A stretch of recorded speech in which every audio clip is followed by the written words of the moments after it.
sous-préfecture du Haut-Rhin. Une ville de près de 110 000 habitants, mais l'agglomération approche les 280 000. C'est mon dernier jour de vacances alsaciennes et j'avais fait le projet d'aller en train à Bâle. Mais ils annoncent des orages, alors je vais me balader dans Mulhouse. Voici la tour de l'Europe. La tour de l'Europe de François Speyri mesure 112 mètres. On remarque qu'elle a 3 côtés, pour bien signifier que Mulhouse est à cheval entre 3 pays, la France, la Suisse et l'Allemagne. C'est un carrefour important à Mulhouse.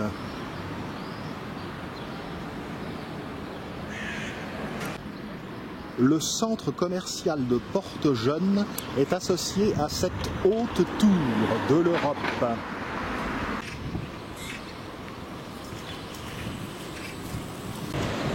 Même si vous voyez ici une construction moderne, Mulhouse a un très riche patrimoine. Son histoire remonte au Moyen-Âge.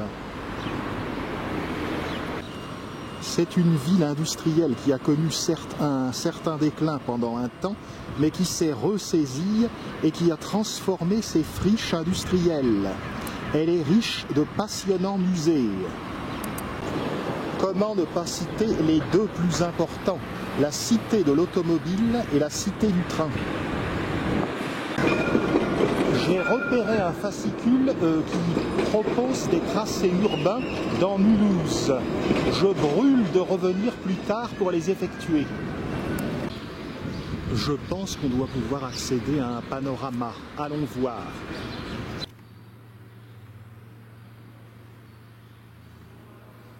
Voici qui règle tout de suite la question. Du coup, allons voir le centre-ville.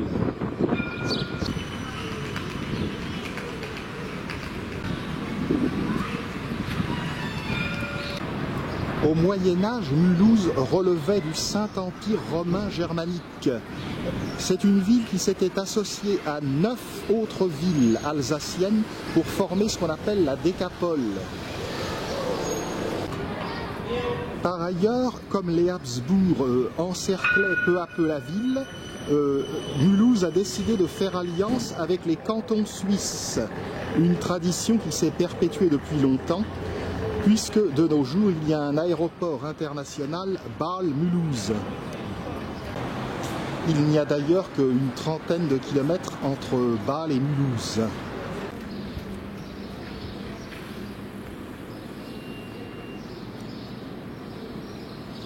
La ville est devenue officiellement française en 1798. On appelle cela la Réunion. C'est une libre décision des bourgeois de Mulhouse, quoique la France révolutionnaire entretenait un blocus économique de la ville. Il est donc intéressant de songer que si la majeure partie de l'Alsace avait été annexée par Louis XIV au XVIIe siècle, c'est donc à la toute fin du XVIIIe que Mulhouse, par contre, est devenue française.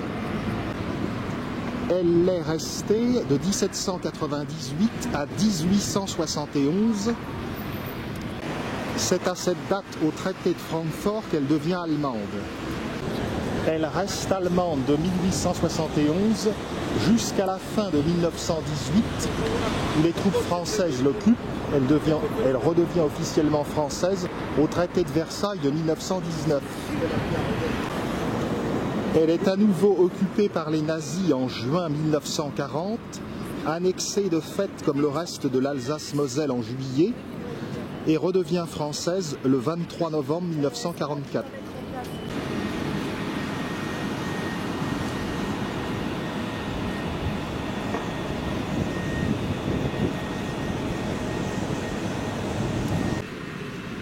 Pour rejoindre la place de la Réunion, engageons-nous dans la très commerçante rue du Sauvage, l'une des grandes artères de Mulhouse. Il faut savoir que pendant l'occupation nazie, les Allemands l'avaient rebaptisée Adolf Hitler Straße. rue du Sauvage, Adolf Hitler Strasse. Pour une fois, les nazis avaient bien vu.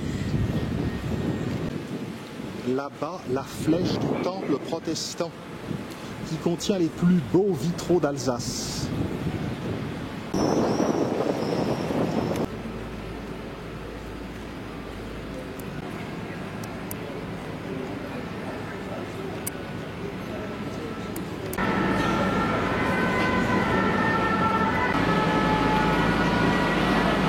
Il y a à Mulhouse un grand mélange de styles. On se dirige vers la place des Victoires. Je ne peux pas vous dire s'il y a une statue de Louis XIV place des Victoires à Mulhouse. Vu que la ville s'est réunie en 1798, ça m'étonnerait.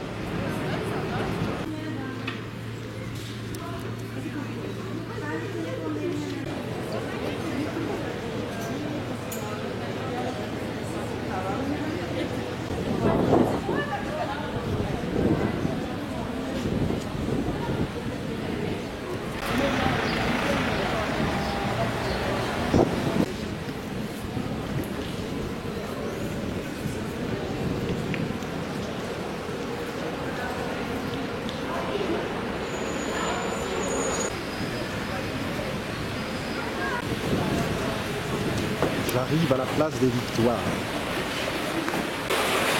Et non, la place des Victoires mulhousienne ne comporte pas de statue de Louis XIV. Ça lui ressemble pas.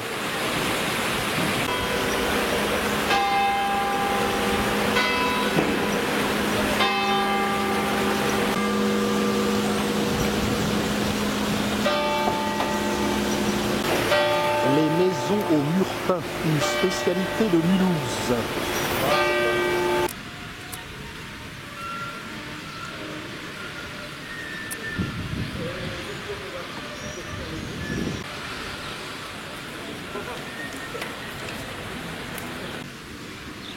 La rue de la Justice permet d'aller voir un vestige, la tour Bolwerk.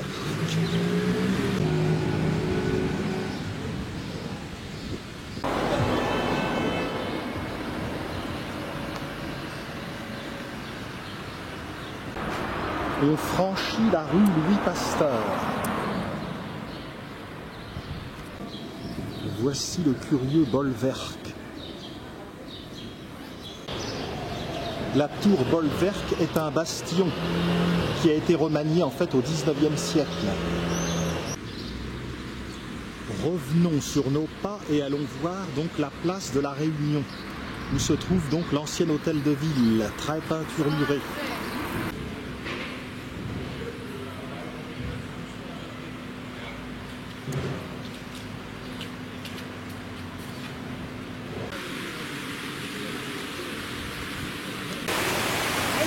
Direction place de la Réunion. La signalétique est bilingue, français-allemand.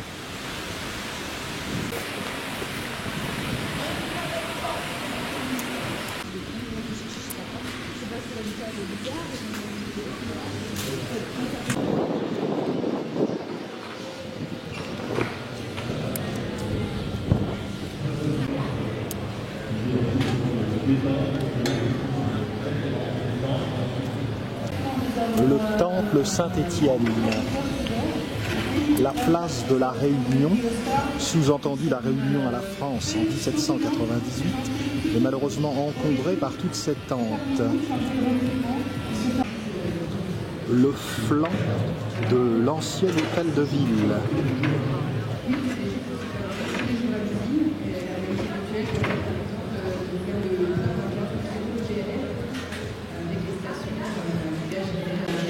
L'hôtel de ville date de 1552 et il est unique en France à cause de ses façades peintes en 1698.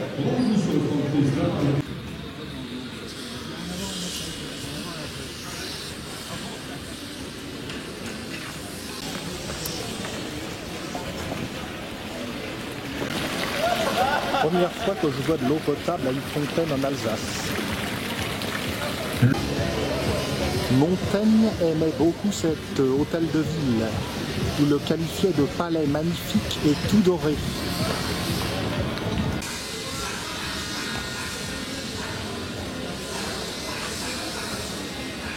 L'ancien hôtel de ville abrite le musée historique de Mulhouse.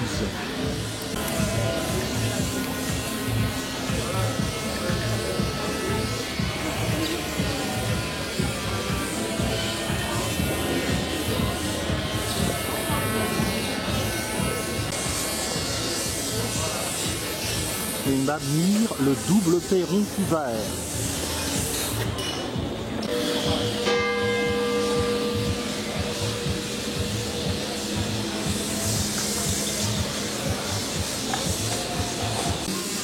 À l'angle de la place de la Réunion, on se rend compte de l'ampleur de l'église Saint-Étienne.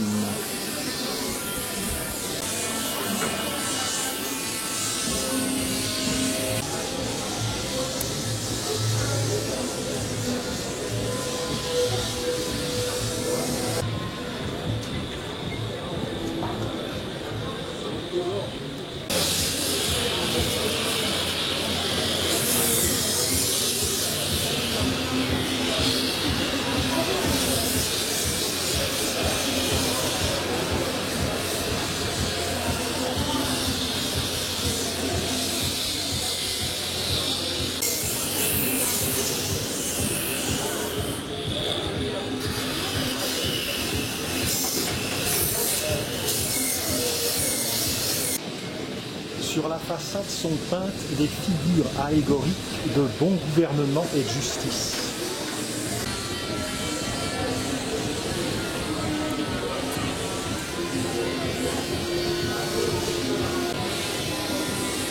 Je redescends. En façade, les écussons représentent les cantons suisses avec lesquels Mulhouse était lié.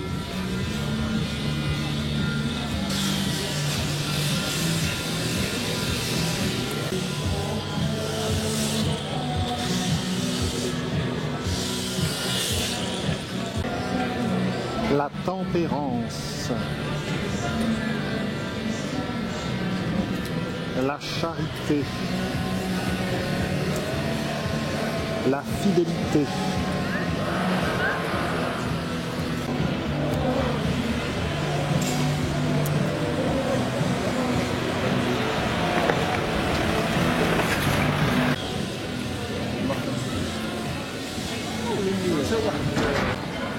sur la façade sud de l'ancien hôtel de ville musée historique, une tête de pierre grimaçante.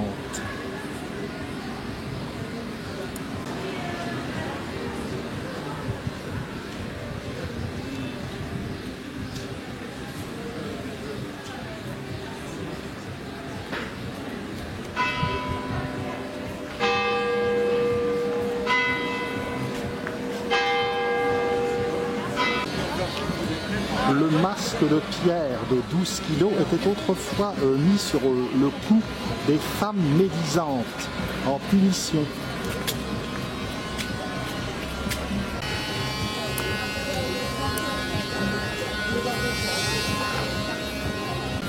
Il n'y a pas que l'ancien hôtel de ville qui se prête à des trompe-l'œil.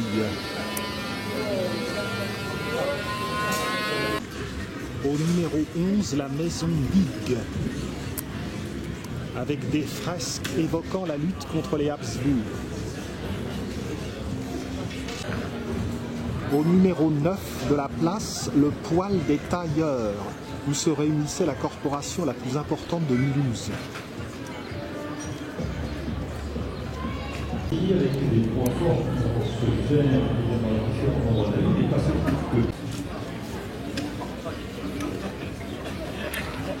Le temple Saint-Étienne n'ouvre que l'après-midi. C'est aussi bien, si les orages se déclenchent, j'aurai un endroit pour m'abriter en visitant l'intérieur. Des petits dessins qui m'ont tout l'air d'être de Hansi, en tout cas qui sont dans cet esprit.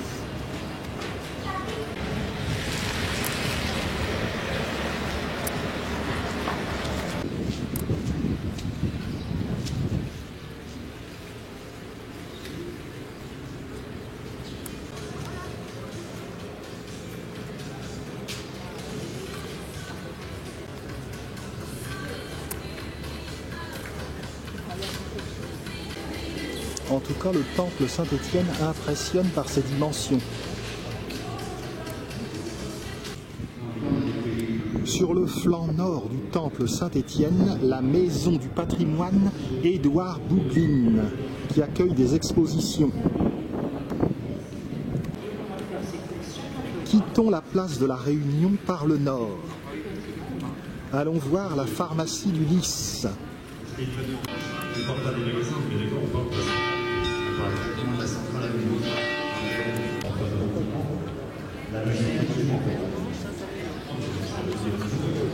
Comme c'est vrai. Si je vous ai parlé de la pharmacie au Lys tout à l'heure, c'est tout simplement parce que c'est la plus ancienne pharmacie d'Alsace, depuis 1649.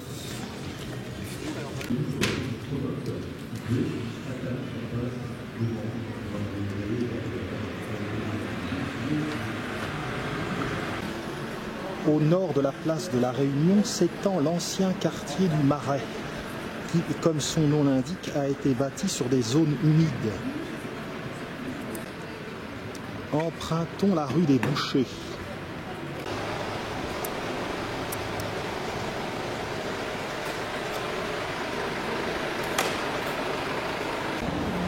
Au bout, la rue des Tanneurs, mais c'est sur la droite, rue des Bons Enfants, que nous dirigeons nos pas.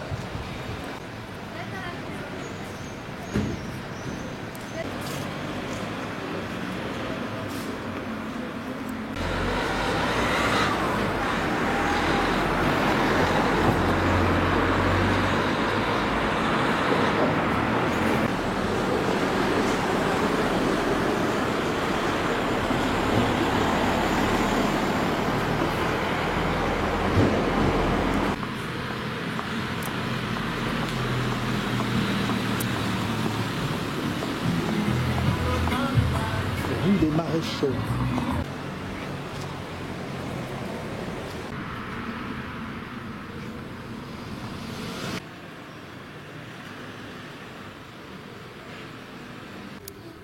En empruntant la rue du Couvent, on arrive au parage de l'église Sainte-Marie.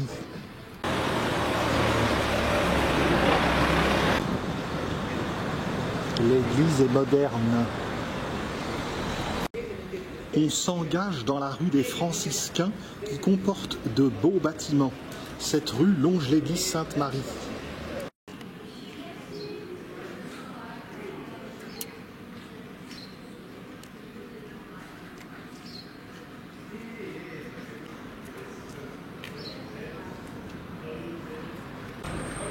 Cette belle demeure de 1764 est celle d'un architecte suisse, Löwenfels. J'ai dit que l'église Sainte-Marie était moderne, mais à l'origine, elle datait de 1246. C'était l'église des franciscains. Alors évidemment, elle n'avait pas cette apparence. L'église a été pillée par les protestants en 1529 et rendue au culte catholique en 1812, en même temps qu'on construisait la tour. Elle a été restaurée complètement en 1875, c'est pour ça qu'elle paraît si moderne. Une autre restauration en 1987. Pietà.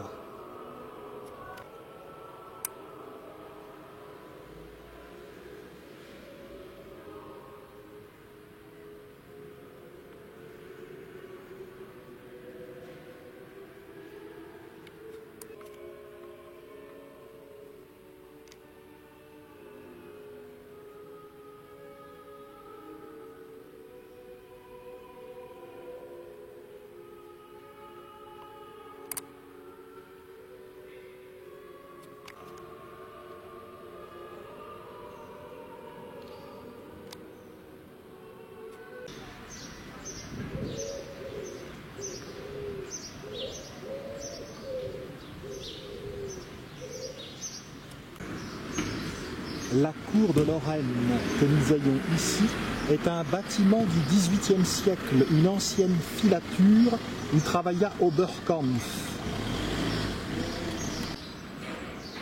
On poursuit dans la rue des Franciscains.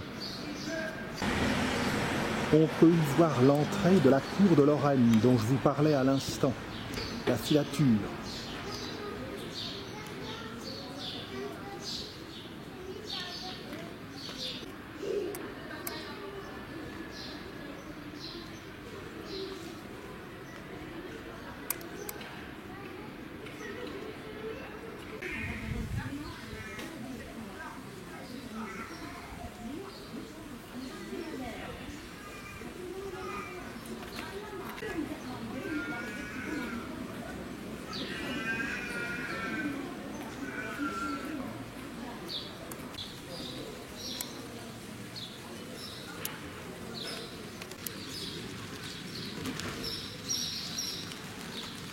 L'université populaire du Rhin. En face, de très beaux murs peints, dus à Fabio Rietti sur l'histoire de Mulhouse.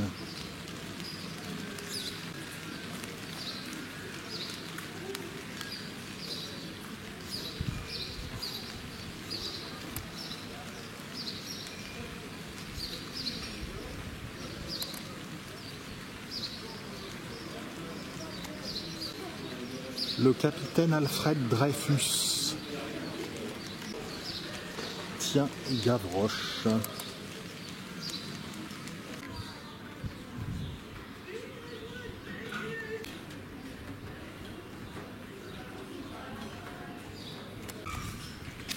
La rue des Franciscains nous emmène vers la rue de la Loi. Les belles enseignes telles qu'on les aime dans les pays d'Europe centrale.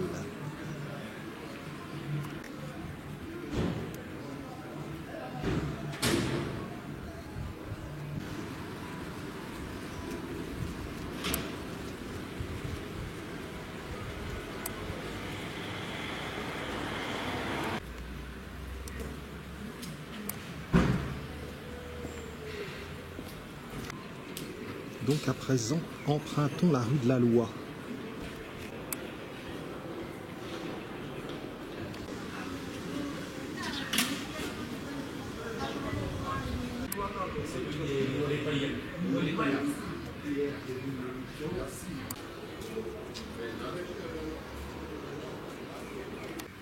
Sur la gauche, la rue Sainte-Claire, avec un bâtiment du XVIIIe siècle. Les premières fabriques d'indienneurs s'y trouvaient.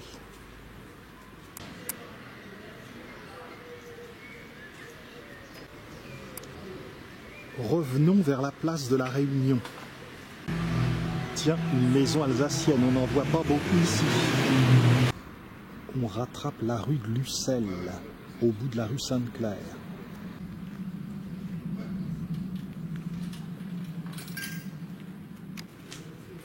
Belle floraison de bignonnes.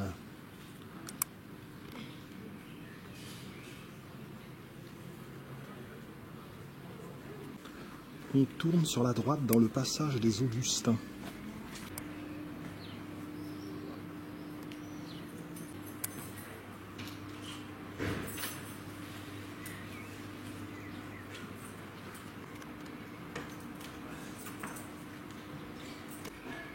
Cette maison en rouge se trouve à l'emplacement de l'ancien monastère des Augustins qui a servi d'hôpital de 1529 à 1624.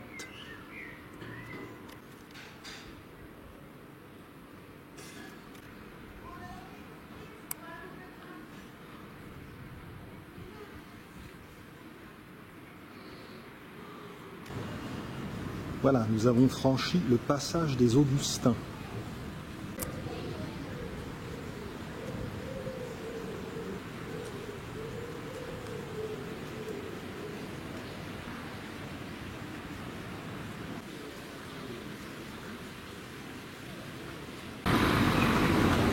Des Tanneurs. Mais c'est à droite, dans la rue du Raisin, que je dirige mes pas.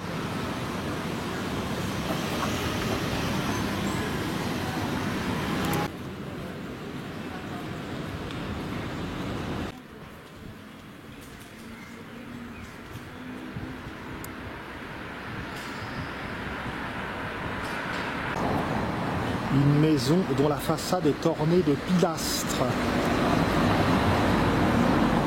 à chapiteaux ioniques.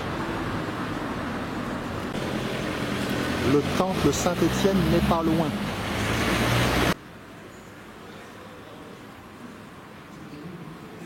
Très belle demeure de la fin du XIXe siècle.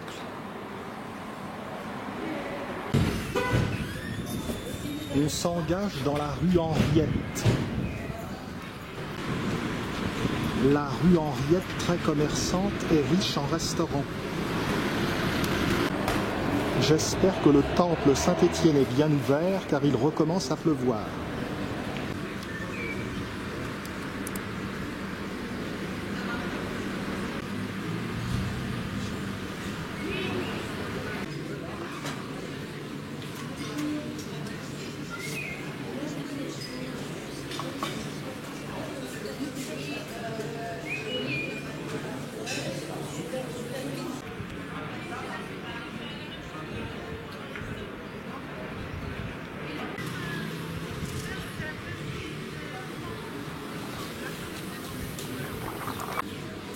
C'est mauvais signe, je crois que je ne vais pas voir les plus beaux vitraux d'Alsace.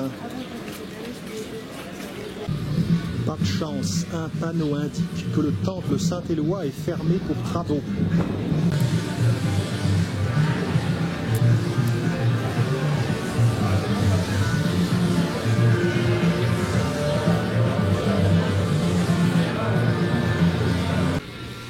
Je vais emprunter la rue Guillaume Tell.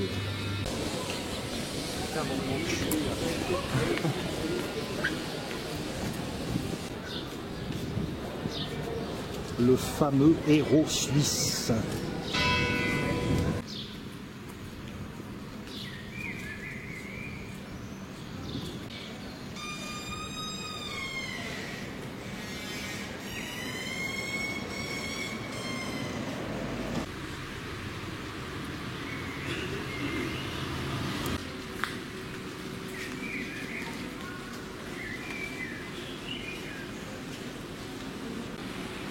On arrive à proximité du musée des Beaux-Arts.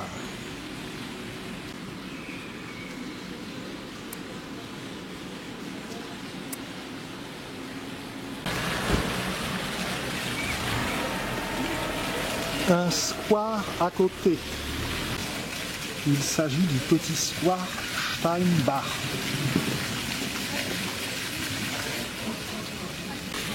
Le musée des Beaux-Arts est d'ailleurs installé dans un bel hôtel particulier, la Villa Steinbach.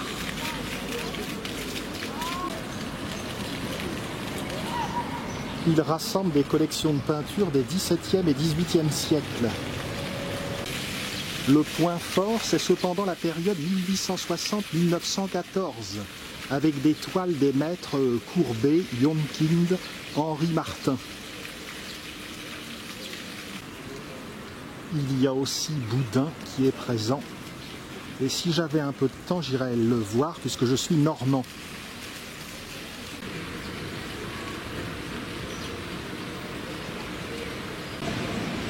Il me faut beaucoup de patience pour filmer car il pleut comme vache qui pisse. Juste à proximité du musée des Beaux-Arts, le théâtre de Mulhouse.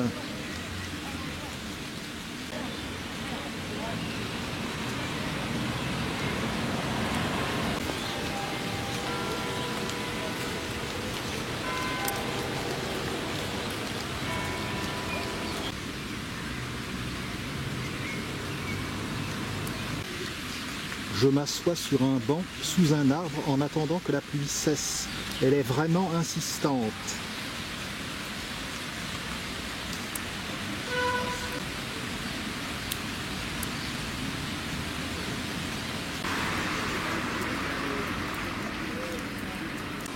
Jouxtant le parc, un hôtel luxueux qu'ils appellent précisément Hôtel du Parc. Rien à voir avec celui de Pétain à Vichy. La belle façade du théâtre.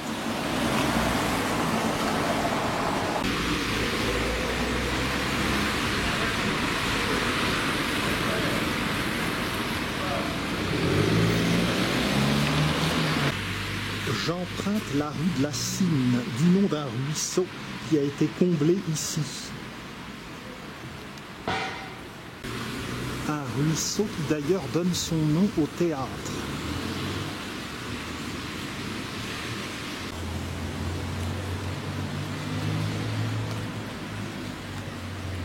J'arrive dans les parages du nouveau quartier qui s'est développé au XIXe siècle. Une maison bourgeoise de 1847.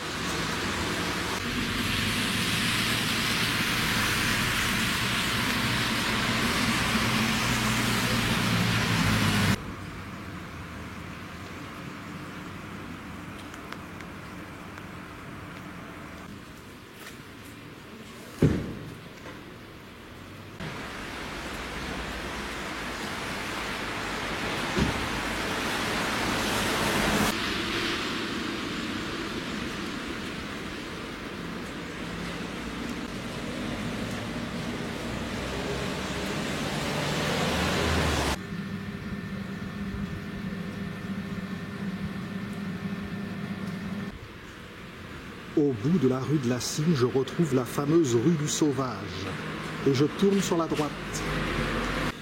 Nous allons aboutir à la place de la République. Rue de la Cygne, rue du Sauvage, avec des maisons qui rappellent le Havre. Et par ici, vous allez voir bientôt, ça rappelle Nice.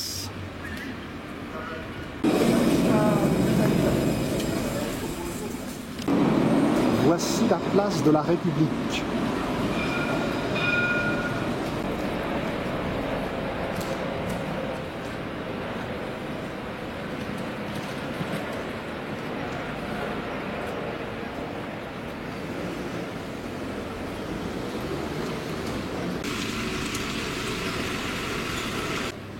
On aboutit au niveau d'une place triangulaire, la place de la Bourse.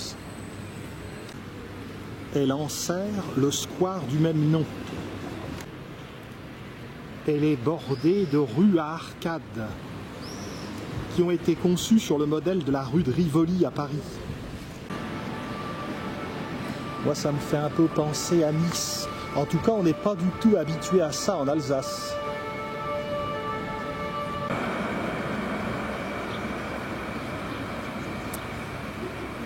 Et en plus, je me promène au milieu. Alors là, on atteint Zélite.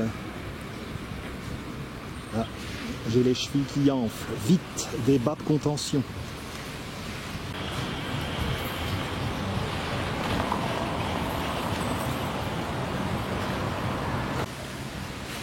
De ce côté de la place, on voit la Société industrielle de Mulhouse. C'était autrefois la Bourse. En 1828, le roi Charles X va examiner l'état d'avancement des travaux de la construction donc de ce quartier moderne.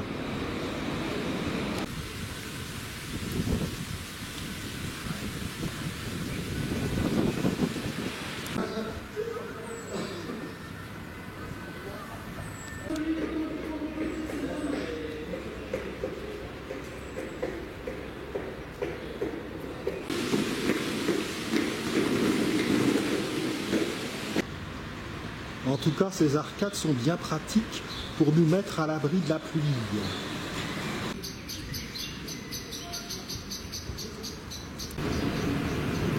Ce musée est à 2 pas.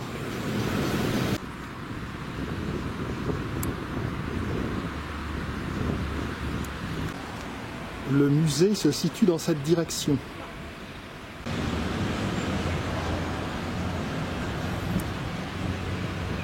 Un des multiples musées qu'offre Mulhouse aux touristes. Les locaux du musée sont installés dans un bâtiment de 1880 ayant appartenu à la Société industrielle de Mulhouse, la CIM.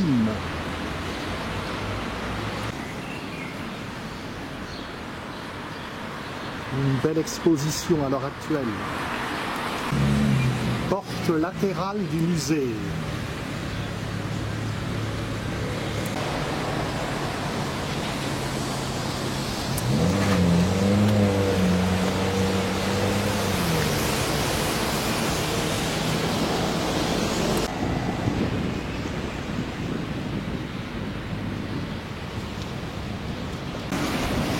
Et c'est en observant couler le canal Rhin-Rhône que je vais vous quitter. Initialement, je devais revoir Bâle, que j'avais vu en 1995. Eh bien, je ne regrette pas du tout, compte tenu des conditions météorologiques, d'avoir vu Mulhouse. Mulhouse a un chouette patrimoine et une visite plus approfondie serait peut-être appropriée. Il y a tant à voir, peut-être qu'un jour je reviendrai dans le coin pour voir le Sundgau, c'est-à-dire l'extrême sud de l'Alsace, avec Altkirch et Ferrette, qui confinent au Jura alsacien. Belfort et son territoire, qui autrefois était alsacien, est désormais franc-comtois. La Suisse, avec Bâle et le canton du Jura, Porrentruy. Et enfin, le ballon d'Alsace, le ballon de Guebwiller. Oui, il y a beaucoup à faire.